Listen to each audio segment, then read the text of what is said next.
Welcome back to UC Davis Live. I'm Satirius Johnson. As the pandemic restrictions are lifted in the US, people face returning to workplaces and pre-pandemic activities with a mixture of elation and anxiety. What are the psychological issues around going back to offices and mixing with people again? How will employers react to people who want to keep working from home? And what does a new normal look like? Well, joining us to address these issues are two UC Davis experts. Angela Drake is a clinical neuropsychologist at UC Davis Health, who treats adults with a wide range of neurological and neuropsychiatric conditions. She helps patients develop new behaviors, thinking patterns, and strategies to better manage stress and improve their daily quality of life, as well as their relationships with others. And Kimberly Elsbach is a professor of management and holds the Stephen G. Newberry Chair in Leadership in the UC Davis Graduate School of Management. She studies how people perceive each other and their organizations and how those perceptions affect their work. Thank you both for coming on today. Good to be here. So before we get started, I just wanted to remind viewers that this is a free webcast. You can watch it live and watch it after the live broadcast on the UC Davis Facebook, Twitter, and YouTube channels. We're aware of others posting links saying that you have to pay to watch this video. Please do not click on those links. This is a free webcast. And we are taking audience questions as usual. So if you're watching us live, just leave them in the comments section and we will work in as many as we can. So Angela, I'd like to start with you. What are some of the emotional issues you see emerging as people look at re-entering workplaces and getting back out there and socializing again? Well, I think there's a couple, and one is people feel rusty. They haven't been out and about and really interacting with folks except maybe on a Zoom conference call. And so they feel like they're just a little out of practice, a little rusty. But the other thing that I've been observing is a lot of anxiety. And again, anxiety can be very mild to really disabling. So if people do have anxiety, one of the things that I encourage them to do is really try to reframe that and normalize it as much as possible. It's absolutely understandable that we're all going to be a little anxious getting back to our regular routines and so forth. What is causing the anxiety? Are there certain aspects of going back that are causing it, or certain aspects that are just still unknown? Well, I think there's a lot. You know what? There's a lot of factors. I mean, some people really are still a little fearful about the virus, but others are more. They've just kind of gotten into their cocoon. You know, they've gotten into their routine. They kind of get in front of the computer in the morning, and they feel really comfortable in their nests now, and getting back out and getting into crowds, going to movies, going to the mall. It seems almost foreign for people because it's been so long that they've done some of these things.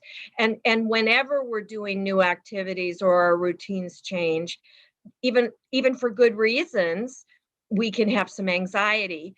Now, some of that anxiety is actually excitement, so that people are looking forward to getting back out to the club, say, and meeting and dating again, because a lot of folks that I have seen over the pandemic have not really had much social life at all. So a mixture of anxiousness and excitement, I would say. Right. And what are some of the coping strategies people can employ as you're trying to deal with this anxiety? Well, I think one of the first things is to really recognize it and recognize the symptoms.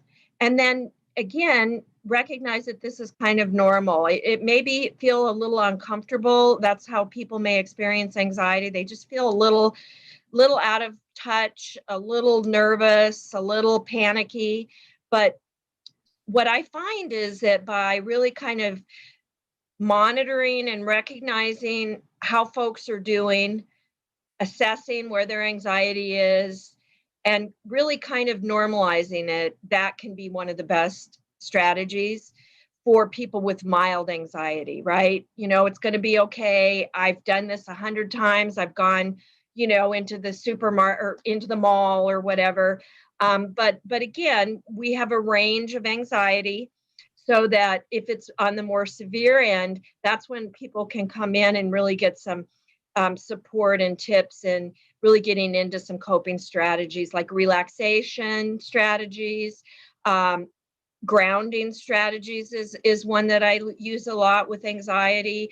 So there really are some skills and tools that we can teach people if the anxiety is causing them a lot of distress. But the beginning part of it sounds like is just recognizing that it is normal to have anxiety when you're making a big change like this. For Right. sure. Okay. For sure. Kim, what are some of the pitfalls as employers get people back to the office after 14 months of working from home? Yeah, I think one of the things is to just give people time. It's kind of related to this, coping that Angela was talking about. People have developed a whole way of working at home that has been around accommodating this remote work situation that we're in. But when they're back at work, they have probably forgotten how much they're interrupted at work, how much there is serendipity at work. And that's not a bad thing. It's actually one of those things that is a good thing for sharing information, for collaborating, for problem solving. But because you're not used to it, you may find it an annoyance at first, and forgot that really sort of the informal gathering and collaboration that happens around the water cooler is a benefit of being in the workplace, and that we have to give people time to sort of remember and acclimatize to that kind of environment in order to get the benefits. Right. You when you're on a Zoom call, you're there for usually a definite period of time for a meeting or something, but you don't have that chance encounter with your colleague, or just kind of that cross-pollination of ideas that you might have when you're all in the same place. Absolutely. That's one of the things that I miss the most about not seeing my colleagues at work. A lot of the conversations I have don't start off as work conversations. They're just, your casual hello, how are you? How was your weekend? But in having those sort of informal conversations, often they lead to some work-related thing that actually helps both parties or a large group sort of problem solve and move work forward. So it's important to remember that that's a benefit, and it shouldn't be thought of as an annoyance. It may be thought of as a time sink. At least, all these people are dropping by, they're interrupting my work. But honestly, those are some of the benefits of being at work in person, and we should give people time to sort of get up to speed on that. Right. I actually heard somebody on the radio, I think it was last night, talking about how he was actually looking forward to seeing the couple of people at work who did annoy him on a regular basis. He was missing that. Yeah. I want to remind people that we are taking audience questions. If you're watching us live, just leave them in the comment section and we'll work in as many as we can. So Kim, what should employees look out for if their boss really wants them to come back and work at the office? I think that they should be open about it, and remember that a year ago when your boss told you had to work from home, you may have been a little uncomfortable at that time, but you got used to it. There were technological issues that you had to deal with. You got used to those. And the same thing's going to happen if you're back in person in the office. I think a lot of people are going to go back to some middle ground. You're not going to be in the office full time. Even if you were before, some of the things that you never did on meetings, like some staff meetings, you may have discovered that those things are much more efficiently done on Zoom, and maybe we should keep doing those things on Zoom. Maybe there's not a need to have everybody together for everything. So we may not get back to where we were, but we won't be the same as when we were fully remote. So there's going to be some middle ground. Employees should be willing to experiment with that and, to try things and to be okay with it failing, saying, hey, you know what? Let's try not getting back together for this weekly staff meeting because that meeting went really well. Let's see how that goes before we jump right back into the way things used to be. Right. Is there any sense, have there been any surveys done to find out as we kind of re-enter back to what was before the pandemic to some degree, what percentage of companies are thinking about going back 100%, going back to a hybrid model, anything like that? I don't know a percentage, but I do know that in this area, in Silicon Valley, the tech companies, they were already doing this. And I think that for them, it'll be easy to maintain it. And I think they're certainly for millennials and younger, that age group, I think there's going to be some resistance to coming back full time if they were doing that before, because I think it does, the time that you spend on the freeway is really a lot of wasted time. And so that if we can find a middle ground where we see our colleagues enough so that we have some of that serendipity and that collaboration in person, that's important, but we don't waste time necessarily commuting. I think that's the sweet spot everybody's looking for. Right.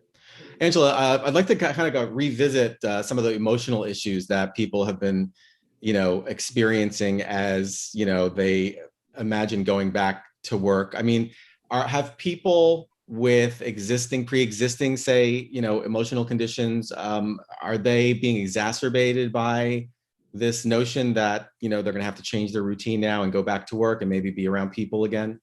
I wouldn't say that it's because they've got to change their routine, but I think that in general, just the stress and the social isolation of the last 15 months has really taken its toll on folks. And, I was thinking about it, and from when folks first went out and the shutdown happened, there was this kind of spirit of, we're going to get through this, but everybody thought it would be short term.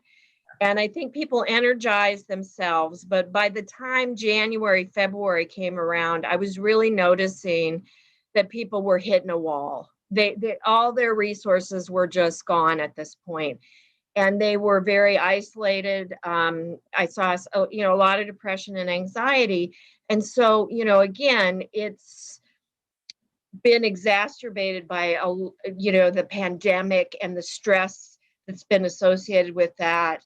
And I wouldn't say it's going to be exacerbated by the improvement in the change. I think if anything, helping people reconnect with their social circles and their communities and their work communities is going to be really, really beneficial to people. And it's really going to help their health and their mental health, because really we're social creatures. And this has been an enforced period where we haven't been able to be social even with our family. So it's been a very stressful experience for most people. And so I hope that makes sense. So I don't think it's going back that's going to exacerbate, say, a depression. They're already depressed. But again, helping people identify where they are. If they're really having trouble getting back to their activities, that may be a sign that they need some extra support. I suspect most people will kind of, again, re-energize and be excited to get ready back into the swing of things again. And you certainly see that when you see people out in restaurants and at the mall and soon we're going to have concerts, and everyone I talk to is just so thrilled and excited about the relief that we're finally seeing the end of this. Right. And are you getting any sense that companies are maybe adopting kind of like a baby step approach to getting people back? Like maybe let's start with 1 day a week, and then maybe after a couple of months, maybe 2 or 3 days a week, kind of just to get people more comfortable with, the idea of getting back into it. Are you talking to me or either one of you, actually? I just saw an article in the New York Times today where a young worker who had sort of been doing a mix of, hybrid in the office and remote before the pandemic, and then during the pandemic, of course, was all remote. And her boss sort of overnight said everybody is 100% in the office, and that honestly led to some of them quitting. So I think sort of ultimatums about it's got to be all or nothing is not gonna be well received. And there's always been a variation in the kinds of jobs that work better in person versus remotely. So there are some jobs where you really need to be in person at least part of the time where you work in a lot of, say, project management, R&D, things where you've got to collaborate, where there's a trial and error, where there's some creativity. Those things really require some in-person interaction. On the other hand, there are jobs like in sales. You never are in the office. In fact, if you're in the office, what are you doing in the office? You should be out talking to your clients or your customers or whatever. So you shouldn't be in the office. So it's really going to be a job by job proposition, I think. Right. Well, and I would add just to kind of add a little bit to that too, and kind of along the same lines as Kimberly, the idea of making big sudden changes is more discomforting to people than kind of transitioning slowly. So, again, the idea of maybe coming back to work 1 to 2 days a week is going to be, you're going to have happier people if you make those transitions in a graded fashion, slowly getting people kind of acclimatized. Right.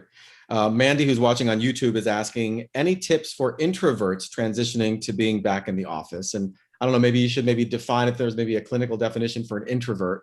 And then what? Well, that's a great question. And what I would say, Mandy, is that we used to think years ago that introversion and extroversion was kind of an inborn trait, and it was the way you were. And there is some of that, but there's also a lot of learned behavior. And so one of the things that you might want to think about is, because this is kind of a new start in a lot of ways, really working on trying to get out more and learn some social behaviors that help you engage with people a little bit more comfortably, I guess I would say. And the reason that that's important is because as we do a lot of research on happiness, which is a great topic I love to talk about, one of the key predictors of happiness is social connectivity, right? Again, we're social creatures, and introverts or people who are maybe not as comfortable in social situations have higher, they're not as happy, they're not as satisfied. So again, it sounds kind of really almost a new strategy for you, but I would encourage you to really maybe even get some books on, how to be more outgoing, how to practice on social communication, reduce your social anxiety if that's what makes you feel a little uncomfortable around people, and just get out there, because it's really good for us to be socially connected with people. One of the things I tell my business students is that introverts, as Angela said, it takes energy for them to be in social situations, whereas extroverts get energy from social situations. So if you're going back to work in person and you're an introvert, it's going to be a little bit more tiring, right? It's going to be, at least in the beginning, it's going to be work. And so make sure you give yourself the time you need to recharge, take breaks, make sure you get a good night's sleep. Don't take on too much right away, because it's gonna tax you physically more and emotionally more than when you were working at home. I think on the other side, one of the things introverts have taught us, at least in the business world, is that they're very good at listening to other people. And during the pandemic, when we've had a lot of time where we're on Zoom calls like this, or we're reading each other's reports, they have maybe excelled, perhaps, because they're good at listening. They're good at processing, and then taking the time to carefully think about things, process it, and then get back. And it might be worthwhile for introverts to tell the rest of us, like myself as an extrovert, what did we learn that was really beneficial about taking the time to process, having the time to process, and what sort of insights can we pass on as introverts that might help our extroverted colleagues to have share in some of the benefits that we came across while we were remote. Right. And I feel kind of like even just the social distancing, which, even as we kind of emerge from the pandemic, it seems, we'll still probably be in workspaces that are set up a little differently. We may not be shaking hands with people as much, or, we may still be wearing masks at work for a while. So all of those things don't really help with kind of connecting with other people, right? There's still some barriers that we have to overcome. Yeah. Do you, I guess this is for both of you. I mean, do you think we're going to see a long-term change in how people think about their workplaces or about mixing together in large groups? Or, I mean, is this going to have kind of like ripple effects for years to come? I don't know how Kimberly feels, but I kind of think that there's no way that it can have an effect.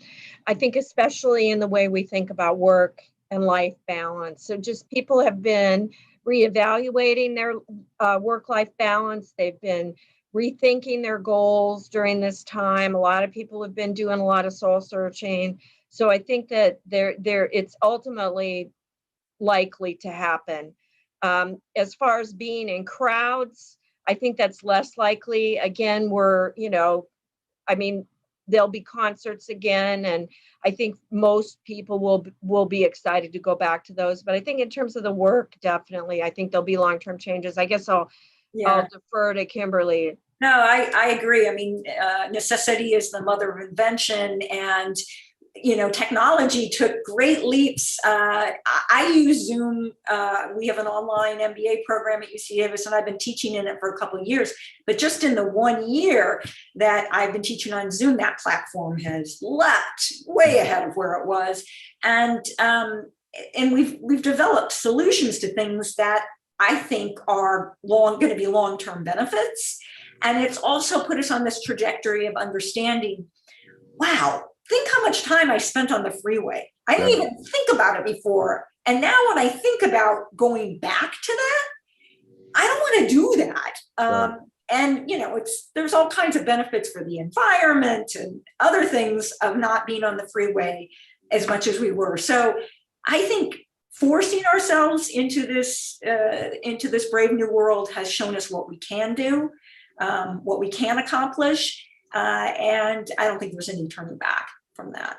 Right. This actually relates a little bit to a question we got from from Jose, who's watching on YouTube. You mentioned pushback regarding returning to in-person work. Have you seen, or do you expect a large amount of the workforce to shift due to employees searching for permanent remote positions? Is there going to be basically a pushback from employees, basically just standing their ground and saying, like you said, I don't want to commute? I mean, I think it depends on, your skills, how in demand you are. As there's going to be jobs where the worker has a lot more power, and then there will be jobs where you don't have a lot of power. But certainly in jobs that are in high demand, I think people are saying, I'm willing to meet you halfway, but I'm not going to go back to the way things were if I don't have to.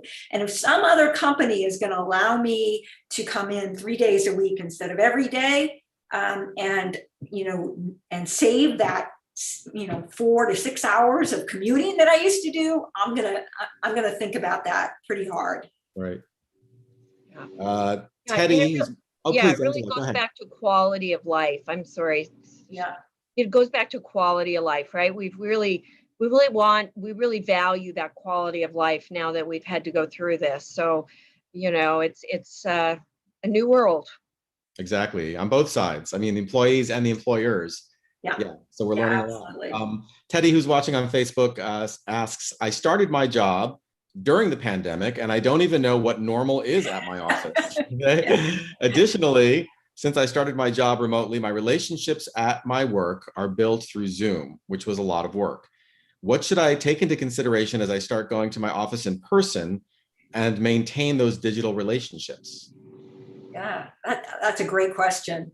I mean, I think I would, first of all, just give yourself time. Don't expect that you're going to be comfortable with your workmates in person overnight. And maybe my advice would be to maybe make those initial connections outside of work. So if you can get together with your work colleagues in a social situation a dinner, at a mixer, at a baseball game or something. So you kind of get to know each other without also having the stress of work at the same time. That can sort of help build those relationships. And then when you then are also working, that the wheels are sort of greased a little bit, you've got those connections already made, and it's not the double whammy of I have to get to know you and I have to immediately seamlessly work with you overnight. Angela? Yeah, no, that sounds like a great idea. I mean, I have to say that, again, people are looking forward to socializing, and many times, people's main social community is work. So as we go back and transition into the workplace, having some, activities, maybe even taking the initiative and planning something for the office, like a picnic or, a softball game at the park might be a really great way to get people feeling comfortable with each other again. Yeah, and of course, all these new people that they've never met face to face. Right. Yeah. I have done on Zoom. I'm sure other people are doing this. And I try to get to know my students in class on Zoom in a personal way, even though we're on Zoom. So, hey, who has a pet they want to introduce us to? Or pets or children, and they're kind of interchangeable in some cases. They'll come dashing across the screen anyway. So why don't you introduce us? What are you doing? Hey, is anybody remodeling in their house or doing any gardening in the backyard? Pick up your laptop and show us. And so we kind of get to know each other a little bit, even though we're only on Zoom. And I think when we do finally get in person, I think we'll feel a little bit more connected. Right. I know a lot of companies either, transitioned, a person to be kind of like their pandemic czar when it came to coming up with policies for, who's working at the office at work, mostly around kind of like the virus, like the physical virus. But have you heard, or do you know of companies actually paying as much attention to these kind of more psychological human behavior issues as they have to like the more medical issues? I'll let Angela talk about this, but in my research on non-territorial workspaces, which started 20 years ago, I was always shocked at how little attention was given to the psychological impact of changing the work environment. There was so much energy on, the ergonomics and the technology, and in this case here with the health and safety, but the psychology and sort of the mental and emotional toll it might take is an afterthought. So that's been I think something we really need to do a better job. I don't know if you have insight on that, Angela. Well, I would agree 100%. And I would say that one of the things that is great about this session is that we're highlighting this. And I think I'm seeing in a lot of media too, where media is talking about the psychological implications of the pandemic and all the stress related to it. And so hopefully by kind of highlighting these issues, it will translate into maybe more services towards employee programs that support psychological issues, or groups that are put together to specifically deal with specific return to work issues. But I think it'll vary. I mean, there's some employers that are very good all the way around, and they're always rated up on the high rated employers in the country. And then there's some that really are more focused on the bottom line and really are not going to pay attention to those kinds of factors. And that's kind of institutionalized to some extent. But I think by talking about it, we're helping for sure. Right.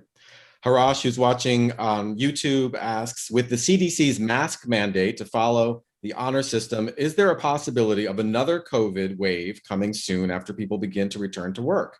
With constant pressure to open things up, how do things look like in 2 to 3 months? Yeah, My husband's an emergency room doctor who's also works in the ICU and has worked all over the country with COVID patients. And as the CDC mentioned the other day, your chances of contracting COVID today are exactly the same as they were in December if you haven't been vaccinated. So to the extent that we have clusters of people who are not vaccinated, they're going to be passing around the virus. And we know this virus takes advantage of the fact that there are unvaccinated people. So to the extent that we have those clusters, we may have surges. The variants are another issue that he always talks about in terms of surges. And the need for booster shots is something he thinks is a very real possibility in our future. I wish he was on the show because he could talk a lot more about this, but I think we have the flu every year. Hopefully COVID won't be any worse than that, but it will be something that we have to pay attention to. And maybe not mass mandates, but maybe, make sure you get your booster shot the same way as make sure you get your flu shot. Right. So, before we close up, any closing thoughts, any kind of words of advice for people as they start hearing from their workplaces and their schools that, in person is going to be it? How should they kind of move forward? Well, one of the things that I really encourage my patients to do is plan ahead, right? Because change results in lack of predictability sometimes. But if we have a plan, if we kind of prepare ourselves, things tend to go a little quicker, right? Or a little smoother. So it would be kind of similar to when you were a kid, and you've been out of school all summer and you got the first day of school. You want to get your outfit laid out. You want to get your backpack all together. You want to get your lunches made. And then if you do that, your morning is going to be better and your first day at school is going to be better. And I would encourage people to think back on that and reflect and really plan out for contingencies. Make sure that they have the supplies they need, that their clothes are, their work clothes are cleaned and pressed. And they fit all the way up to, making sure people have, child care or dog care, right? We're going to have to go back to all these kinds of things that we haven't even had to worry about. And so planning ahead now would be really a good thing to do. I think it'll help really get us all through this transition better if we're, and with less angst and anxiety. It's kind of like, taking away any other kind of variable, right? Kind of reducing the number of things or increasing the number of things that you are in control of. Yes, right. Absolutely. Because control is a good predictor of anxiety, right? If we feel in control, we're usually a lot less anxious about a situation. Right. I think that's really great advice. The only thing I would add to that is I would like to see us maintain the spirit of innovation and can-do-itness and creativity that people were sort of required to have during the pandemic and keep that going. It's amazing what we've been able to do. It hasn't been easy. I don't want to minimize that at all. But I think if people look back and say, hey, what were we able to accomplish given the conditions, it's been pretty amazing. And I would love to see people maintain that spirit and say, look, going back to work is the first day of the rest of our, work life in a new situation. Let's not, just feel like we have to revert to the way things were. Let's keep innovating. Let's keep trying new things. If that can happen, I will feel like this whole experiment has been, more than worth it. Right. Take the positive things that came out of it. Like we've kind of advanced exponentially as far as how we can work remotely and other things. So it's a silver lining of this terrible pandemic. I think I agree 100%. Well, this has been really great. I know this is a topic that's been on the minds of many people lately. So thank you so much for coming on today and sharing your work. Thank you. We enjoyed it. Angela Drake is a clinical neuropsychologist at UC Davis Health, and Kimberly Elsbach is a professor of management and holds the Stephen G. Newberry Chair in Leadership at the UC Davis Graduate School of Management. On the next UC Davis Live, we'll look into the status of the pandemic as California reopens, where we are now, what we can do now, and what the trends are. Until next time, I'm Satirius Johnson, and this is UC Davis Live COVID-19.